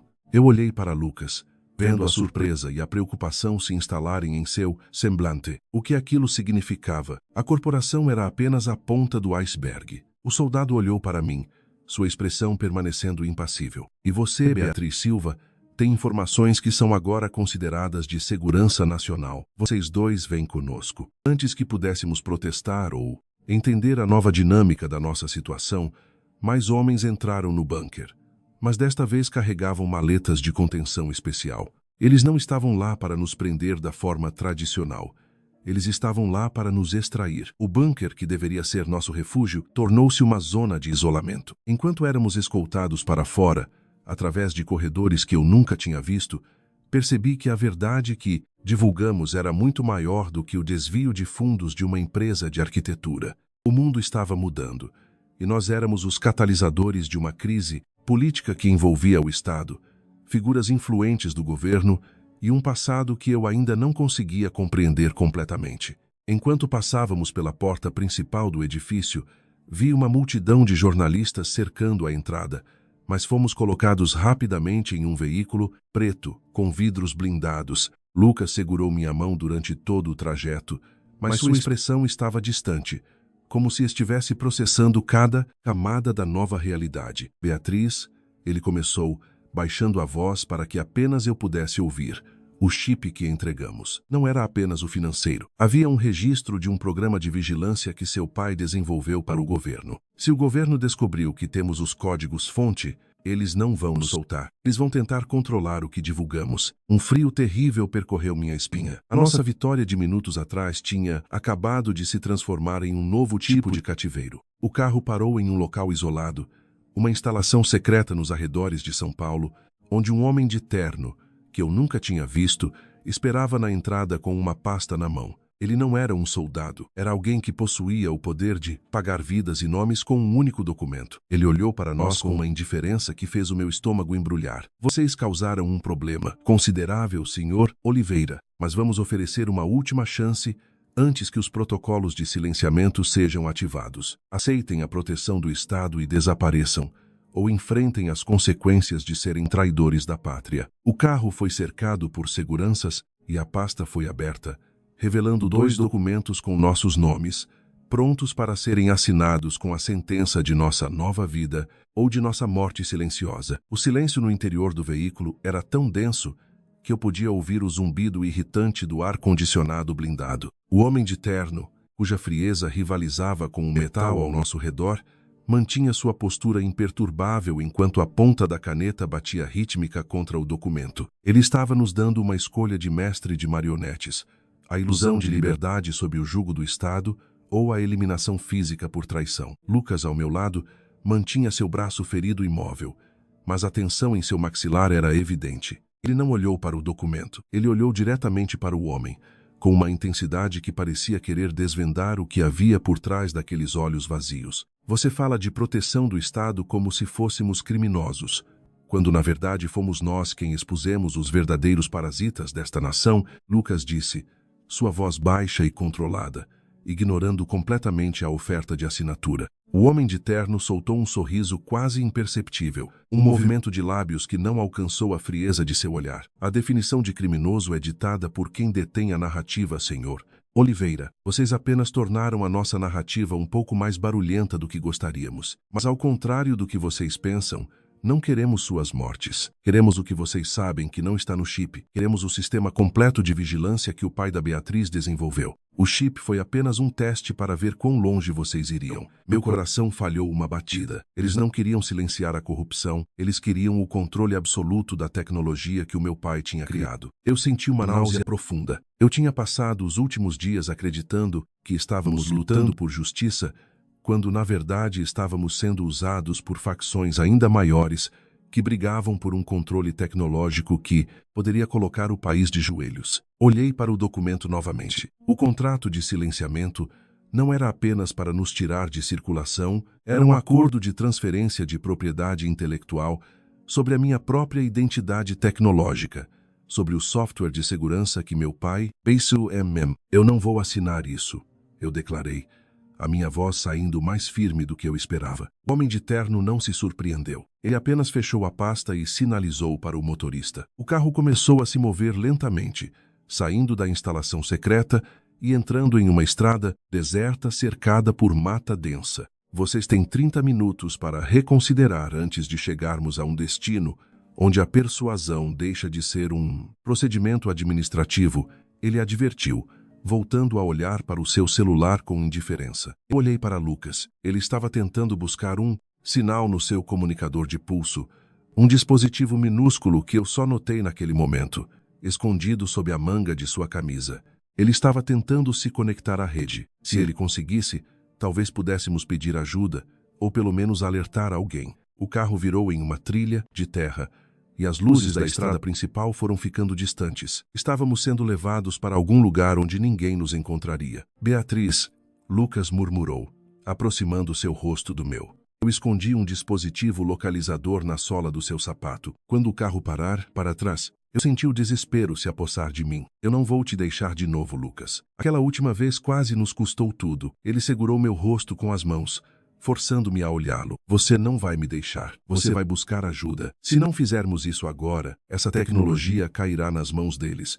E o que seu pai tentou evitar vai acontecer em escala global. O carro parou bruscamente. Estávamos no meio de uma clareira escura, um lugar isolado onde a única coisa que se ouvia eram os grilos e o motor do carro esfriando. O homem de terno desceu, seguido por 2 seguranças armados que abriram a nossa porta. O momento tinha chegado. Lucas apertou meu braço, um sinal codificado, e quando o guarda estendeu a mão para me tirar do veículo, Lucas agiu. Ele não lutou contra os guardas, ele chutou a porta do motorista, causando uma colisão que fez o homem de terno vacilar. No caos do momento, Lucas gritou: "Corre, Beatriz!" Eu saltei do carro e entrei na mata densa sem hesitar, o som dos galhos quebrando sob meus pés, sendo o único rastro de minha fuga. Eu corria como se minha vida dependesse disso, pois de fato ela dependia. Mas o que eu não sabia era que a floresta não estava vazia. Enquanto eu me escondia atrás de um tronco de árvore centenário, ouvi passos pesados atrás de mim,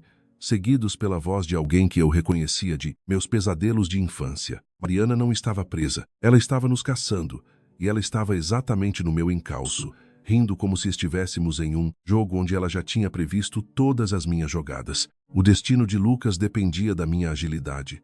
Mas agora, eu estava frente a frente com o meu maior medo, em um ambiente onde nenhum de nós tinha o controle. A caçada tinha apenas começado, e as regras mudaram drasticamente. O ar noturno da floresta estava saturado com o cheiro de terra molhada e a eletricidade de uma tempestade iminente. Mas nenhum desses elementos naturais era tão ameaçador quanto a risada de Mariana ecoando entre as árvores. Eu estava agachada atrás do tronco do carvalho, com o peito subindo e descendo em uma cadência descompassada, enquanto meus ouvidos tentavam captar qualquer movimento que denunciasse a posição dela. Ela não estava apenas me caçando, ela estava brincando comigo, deixando rastros de sua presença como um predador que sabe exatamente quando o cerco está fechado. Cada estalo de um galho seco sob meus pés parecia um tiro de canhão no silêncio opressivo da mata. Eu não podia simplesmente esperar ser encontrada, mas o medo de me mover era paralisante. De repente a voz dela surgiu, não vinda de trás, mas de cima, como se estivesse sussurrando diretamente nos meus pensamentos. Você é tão previsível, Beatriz, sempre tentando se esconder nas sombras, esperando que alguém venha te salvar. Mas o seu cavaleiro branco está ocupado demais lutando pela própria vida agora. A menção a Lucas fez meu sangue gelar. Onde ele estava? Teria ele conseguido escapar da emboscada dos guardas? Eu precisava arriscar. Saí do meu esconderijo, correndo em zigue-zague por entre a vegetação densa, guiada apenas pelo brilho pálido da lua que mal penetrava a copa das árvores. Eu sentia os galhos arranhando meu rosto e braços, mas a dor física era irrelevante diante da urgência de encontrar uma saída. Mariana surgiu diante de mim, emergindo da escuridão como uma aparição, sua postura relaxada contrastando com a minha desesperada. Ela segurava uma pequena lanterna, cujo feixe de luz cortava a noite, fixando-se em meus olhos. Onde está a chave, Beatriz? Eu sei que você a pegou no bunker. Não há para onde correr. E a floresta tem muitos segredos que você não vai querer descobrir. Eu parei, forçada pela barreira intransponível que ela criava com sua presença dominante. Minhas mãos foram instintivamente para o bolso da jaqueta, onde o metal frio da chave trazia um conforto ilusório. Eu não sei do que você está falando, menti, embora soubesse que Mariana não era o tipo de pessoa que se deixava enganar por negações simples. Ela deu um passo à frente e o feixe de luz revelou que ela estava armada com um dispositivo de choque de longo alcance. Ela não queria me matar agora. Ela queria me capturar viva para extrair a localização do sistema de meu pai. Sabe de uma coisa? Você me lembra muito o seu pai. Ela continuou, cada palavra soando como uma adaga. Ele também achava que podia esconder a verdade atrás de códigos e melodias. Mas, no final, ele entendeu que a única linguagem que esse mundo entende é a do poder absoluto. Eu senti uma onda de raiva sobrepor o meu medo. Eu não era meu pai, e não seria mais o peão em seus jogos distorcidos. Quando ela se preparou para disparar o dispositivo, eu me abaixei bruscamente e lancei um punhado de terra e folhas diretamente em sua face, aproveitando a fração de segundo de sua confusão para investir contra ela. Não era uma luta técnica, era puro instinto de sobrevivência. Eu bati em seu braço, tentando desarmá-la, e o dispositivo caiu, disparando uma descarga elétrica que iluminou a floresta como um raio. O brilho da descarga foi o que me permitiu ver algo que mudou tudo. Um pouco mais à frente, entre os arbustos, vi uma figura caída, imóvel. Era Lucas. Ele tinha conseguido escapar. Ele estava ali, ferido e inconsciente, exatamente na linha de fogo entre nós. Mariana percebeu minha distração e, com um golpe rápido, atingiu meu ombro, fazendo-me cair no chão. Ela se posicionou sobre mim, o rosto transbordando de uma fúria maligna. Você escolheu o lado errado da história, Beatriz. Lucas sempre foi o elo fraco. E agora você vai assistir enquanto eu corrijo o erro que deixei passar naquela noite fatídica. Ela ergueu a arma, mas antes que pudesse disparar, um som cortante rasgou o ar. Não foi um tiro, foi o som de um dardo, que atingiu o pescoço de Mariana. Ela levou a mão ao local, seus olhos se arregalaram em choque, e ela cambaleou para trás, caindo no chão antes mesmo de entender o que a atingira. Quem fez aquilo? Eu olhei para a escuridão da floresta, esperando mais um inimigo, mas do meio das sombras surgiu alguém que eu jamais imaginei encontrar. Era o mesmo homem que nos ajudou no hospital, aquele que eu pensava ter sido atingido fatalmente pelos guardas no corredor. Ele segurava uma besta de caça, seu braço enfaixado e ensanguentado, mas seu olhar era de uma firmeza implacável. Ele se aproximou de mim, estendendo a mão para me ajudar a levantar. Não temos muito tempo. A floresta está sendo varrida por agentes governamentais que não são leais a Mariana. Eles querem o que está na sua mão, e eles não se importam com quem morre no processo. Ele olhou para o corpo de Lucas, que continuava sem qualquer sinal de movimento, e depois para o meu rosto, carregado de uma preocupação que eu não conseguia definir. Beatriz, eu sou a última pessoa que ainda pode garantir que você viva para ver a luz do dia, mas você precisa me entregar a chave. Se você continuar carregando esse segredo, você será o alvo de todos os exércitos deste país.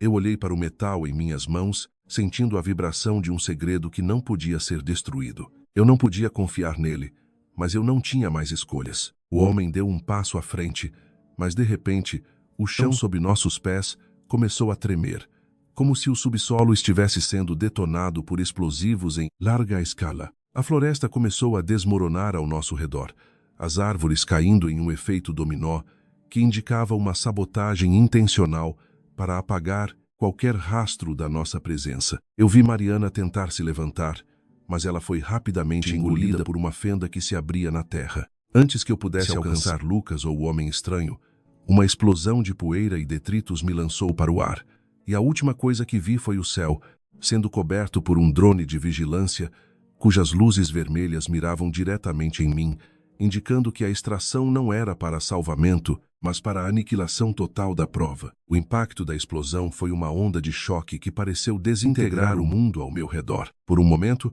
a dor foi absoluta, um vazio branco onde o tempo e o espaço deixaram de existir. Quando a névoa de poeira finalmente começou a assentar, o silêncio era tão antinatural que zumbia nos meus ouvidos. Eu estava presa sob um amontoado de galhos secos e terra solta, protegida milagrosamente por uma cavidade que se formara durante o colapso do terreno. Meus pulmões ardiam, e cada movimento exigia um esforço monumental, mas a adrenalina ainda corria como veneno em minhas veias. Com as pontas dos dedos arranhando a superfície, comecei a me escavar, meus pensamentos concentrados inteiramente em duas coisas: Lucas e o segredo que eu ainda apertava contra o peito. A chave metálica, embora arranhada e suja, estava ali, intacta, um lembrete físico de que o inferno que eu atravessava era real. Quando finalmente consegui romper a camada de detritos e emergir na superfície, o que vi me deixou paralisada. A floresta não era mais a mesma. Crateras profundas pontilhavam a área, marcas de uma artilharia pesada que não parecia vir de uma força policial comum, mas de algo muito mais sofisticado e impiedoso. O zumbido do drone ainda pairava no ar, como uma mosca metálica gigante, vigiando a destruição com seus sensores infravermelhos. Abaixei-me imediatamente, tentando me esconder sob a sombra de um arbusto calcinado. A busca não havia terminado, eles ainda queriam o que estava comigo. Foi então que avistei, a cerca de 50 metros, o corpo do homem misterioso que me ajudara. Ele estava imóvel, metade enterrado sob troncos caídos. Corri até ele, ignorando a exaustão, com esperança de encontrar um sinal de vida ou, pelo menos, uma pista sobre onde Lucas fora levado. Ao chegar, percebi que ele não estava morto. Sua mão direita estava cerrada, segurando um pequeno dispositivo de rastreamento que piscava uma luz verde fraca. Ele abriu os olhos, o rosto desfigurado pelo sangue, e me olhou com uma urgência que me fez tremer. Beatriz, o sinal. O Lucas está vivo. Eles o levaram para a Zona Norte, a instalação de processamento subterrânea. Ele murmurou, sua voz falhando. Eles vão extrair a melodia do seu código de qualquer maneira. Você precisa chegar lá antes que eles decodifiquem o sistema de vigilância, ou o segredo do seu pai será usado para reconstruir o controle total que eles tanto desejam. Eu segurei sua mão, sentindo a vida se esvair de seus dedos. Por que você está me ajudando? Quem é você de verdade? Perguntei, desesperada por qualquer pedaço de honestidade naquele mar de mentiras. Ele deu um sorriso triste, o último gesto de um homem que dedicara a vida a um segredo que não era seu. Eu era o melhor amigo do seu pai. Eu prometi a ele que, se algo desse errado, eu cuidaria de você. Mas eu falhei, tanto com ele quanto com você. Ele soltou um suspiro final e ficou inerte. Deixei seu corpo ali, com uma dor que não me permitia chorar, pois sabia que o choro era um luxo que eu não podia ter naquele momento. Peguei o dispositivo de rastreamento e segui o sinal. A Zona Norte não era apenas um ponto no mapa. Era o coração das operações de vigilância que Lucas havia tentado expor. O caminho estava infestado de patrulhas, e a minha única vantagem era o fato de eu estar sendo dada como morta na explosão. A chuva começou a cair pesadamente, transformando o solo em um pântano lamacento, o que ajudou a esconder minhas pegadas, mas também tornou a jornada muito mais lenta. À medida que me aproximava da instalação, vi o perímetro murado, vigiado por torres com holofotes que cortavam a noite. A instalação era uma fortaleza, um monumento ao poder daqueles que queriam me ver desaparecer. Escondida atrás de uma cerca de arame farpado, observei a rotina dos guardas. Antes turva pela dor e confusão, começou a analisar o terreno com uma frieza que eu não sabia que possuía. Eu me lembrei dos desenhos técnicos de meu pai. Ele sempre dizia que qualquer sistema, por mais perfeito que fosse, tinha uma frequência de ressonância, a melodia da chave. Se eu pudesse reproduzir aquele padrão de som perto dos sensores de movimento, talvez eu pudesse criar uma falha de sistema que abriria uma porta para mim. O risco era astronômico. Se a frequência errasse por uma nota, os alarmes soariam e eu seria executada instantaneamente. Mas era minha única chance. Enquanto eu ajustava o som da minha própria voz para imitar as notas que meu pai me ensinou, uma figura surgiu na minha retaguarda, segurando uma lanterna. Eu congelei, pronta para o pior, apenas para ver que não era um inimigo, mas um dos técnicos da instalação que parecia estar tentando desertar. Ele parecia terrivelmente assustado e olhava para mim com uma esperança desesperada. Eu vi o que eles estão fazendo. Com o homem que trouxeram, ele sussurrou, tremendo. Ele está sendo interrogado na câmara de interface neural. Se você tem a chave que eles procuram, eu posso te levar lá por dentro, mas você tem que me prometer que vai acabar com isso de uma vez por todas. Eu olhei para ele, avaliando o risco. Era uma armadilha ou a minha maior oportunidade? A decisão foi tomada pelo som de um grito abafado que veio da instalação, um grito que eu reconheci como sendo o de Lucas. Eu não podia mais esperar. Entrei pelos túneis de ventilação, seguindo o técnico, sem saber que, ao cruzar aquela porta, eu estava entrando no centro da rede de mentiras que moldou toda a minha existência. O interior da instalação era um labirinto de corredores estéreis, iluminados por uma luz fria que parecia sugar toda a vitalidade de quem ali passava. O técnico, cujo nome eu ainda não sabia, caminhava com uma pressa que denotava pavor. Cada som de metal batendo em metal nas salas vizinhas me fazia estremecer, pensando se seríamos descobertos a qualquer instante. Ele parou subitamente em frente a uma porta blindada, marcada com o símbolo da rede de processamento neural que Lucas tanto temia. A câmara está logo ali. Eles estão tentando conectar a mente do Lucas à rede para extrair o algoritmo do seu pai. Se o processo for concluído, ele não será mais o mesmo, e o controle sobre os sistemas de segurança será absoluto, ele sussurrou, tremendo enquanto digitava o código de acesso no painel eletrônico.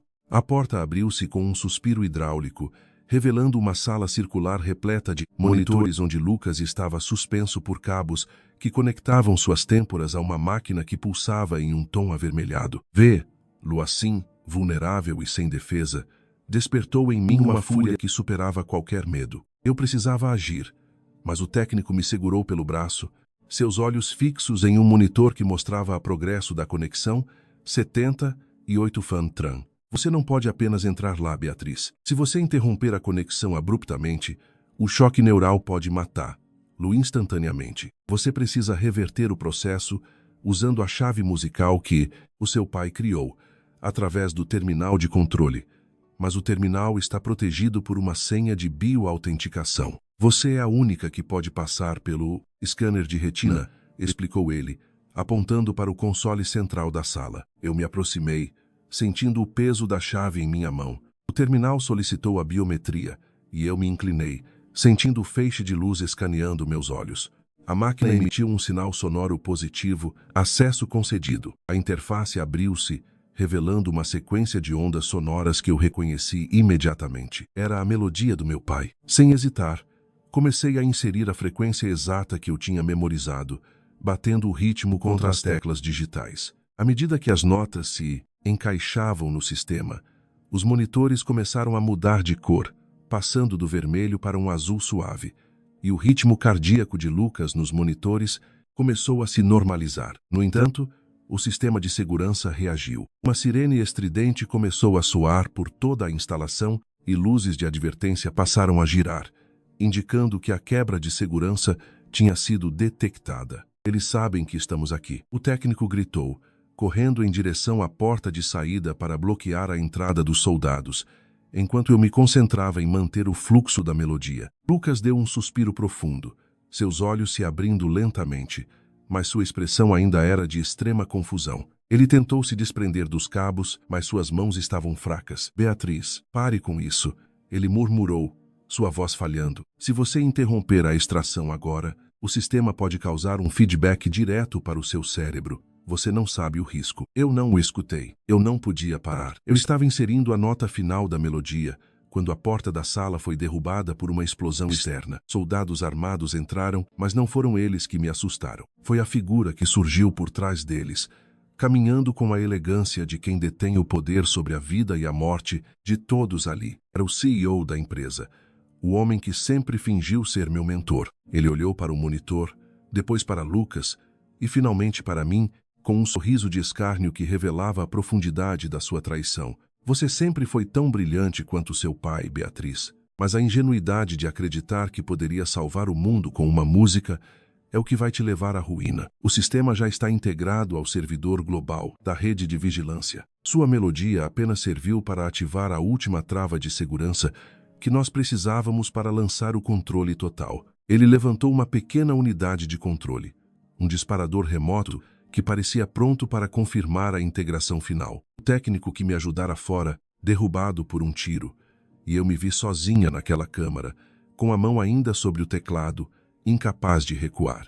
Lucas tentava se mover, mas a máquina ainda retinha parte da sua consciência. O CEO deu um passo à frente, seu olhar fixo nos meus olhos, pronto para dar o comando final. Você tem uma escolha, Beatriz. Destrua o que você criou e morra aqui, ou assista à criação do novo mundo sob nossas ordens. O tempo se dilatou, e eu entendi que o terminal não estava apenas controlando o sistema, mas estava ligado à infraestrutura física da instalação. Eu não precisava apenas parar a música, eu precisava colapsar a câmara. Eu posicionei meus dedos para uma sequência final, uma nota dissonante que meu pai mencionara apenas uma vez em um aviso desesperado.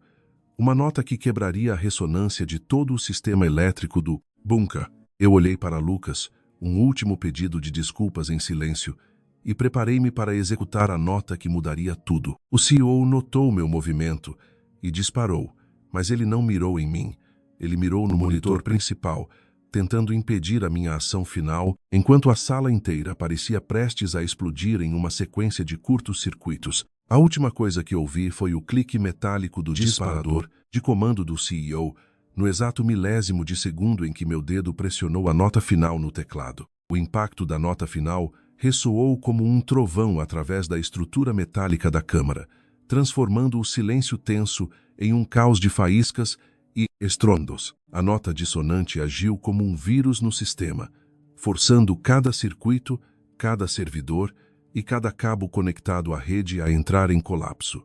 O CEO, cujo dedo estava a 1 milímetro de confirmar o controle absoluto, Foi jogado para trás pelo pulso eletromagnético que explodiu de dentro do console principal. Eu não esperei. A dor da descarga elétrica percorreu meus braços, mas a visão de Lucas se soltando dos cabos metálicos me deu a força necessária para me arrastar em sua direção. O teto da câmara começou a ranger sob o peso da estrutura que se desintegrava e as luzes de emergência, agora em um tom de vermelho intermitente, iluminavam a destruição com uma luz quase apocalíptica. O CEO, cambaleando e segurando o disparador que agora não passava de metal inútil, tentou se levantar, mas foi atingido por um painel de vidro que estilhaçou com a pressão interna. Eu alcancei Lucas, que estava caído no chão, lutando para recobrar a consciência, enquanto o ar ao nosso redor ficava denso com a fumaça tóxica dos circuitos queimados. Beatriz, você realmente fez isso, ele murmurou, um sorriso fraco surgindo em seu rosto pálido. Você destruiu a rede, mas a instalação inteira está vindo abaixo. Ele tinha razão. O colapso do sistema de ressonância do meu pai não era apenas um desligamento, era uma autodestruição programada para garantir que nenhum resíduo tecnológico pudesse ser recuperado. O bunker estava sendo engolido por si mesmo. Eu o ajudei a se levantar, seu braço apoiado em meus ombros, enquanto nos movíamos em direção à saída, ignorando os escombros que caíam ao nosso redor. Não havia soldados ali agora. Todos haviam fugido ou estavam presos sob a estrutura metálica.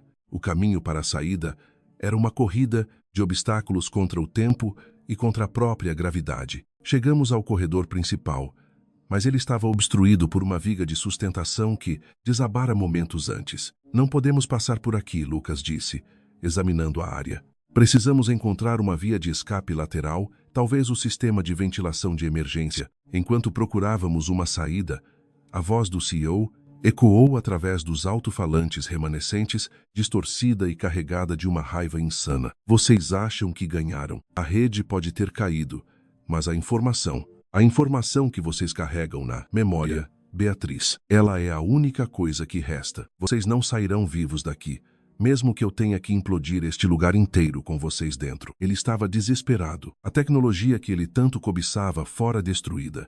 E agora, ele só queria a nossa eliminação como um ato de vingança final. O solo sob nossos pés tremeu violentamente. Ele estava acionando as cargas de demolição estrutural do prédio. Corremos, ignorando a dor, até encontrarmos uma escotilha de serviço que levava a um setor de manutenção subterrâneo. Lucas forçou a abertura com a ajuda de uma barra de ferro e caímos em um túnel mais estreito e escuro que os anteriores.